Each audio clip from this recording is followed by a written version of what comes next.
कुछ सच्चे ईमानदार और ऊर्जावान पुरुष और महिलाएं जितना कोई भीड़ एक सदी में नहीं कर सकती, उससे ज्यादा एक साल में कर सकते हैं। विश्व एक व्यायामशाला है जहां हम खुद को मजबूत बनाने के लिए आते हैं। किसी दिन जब आपके सामने कोई समस्या ना आए, आप सुनिश्चित हो सकते हैं कि आप गलत मार्ग पर चल रहे हैं। धन्य हैं वो लोग जिनके शरीर दूसरों की सेवा करने में नष्ट हो जाते हैं। भगवान से प्रेम का बंधन वास्तव में ऐसा है जो आत्मा को बांधता नहीं है, बल्कि प्रभावी ढंग से उसके सारे बंधन तोड़ देता है।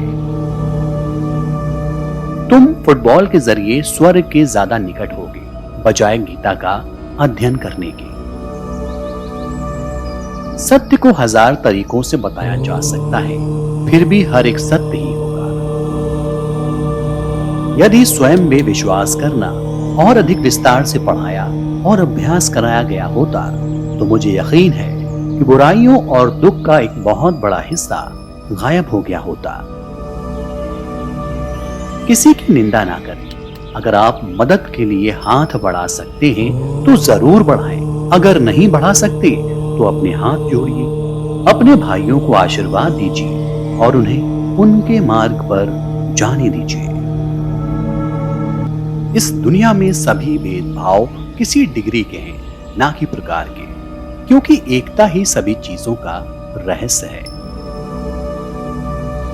साधारण व्यक्ति अपने विचार का 90% व्यर्थ कर देता है, इसलिए वो निरंतर भूलें करता है।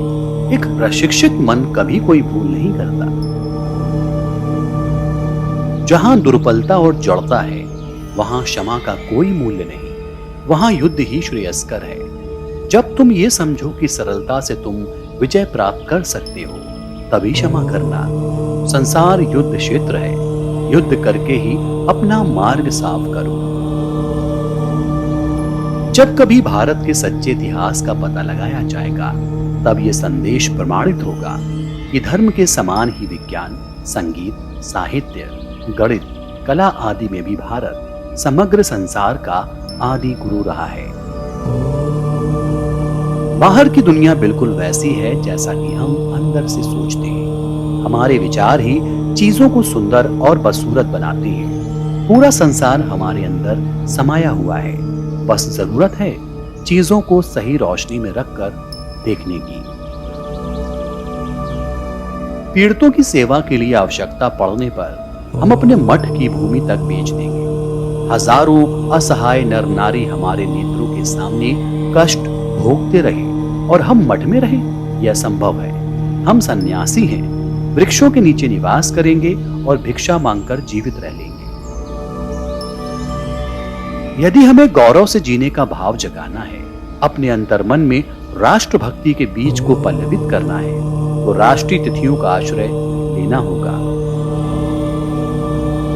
हमारे व्यक्तित्व की उत्पत्ति हमारे विचारों में है, इसलिए ध्यान रखें कि आप क्या विचारते हैं। शब्द गौण है, विचार मुख्य है और उनका असर दूर तक होता है।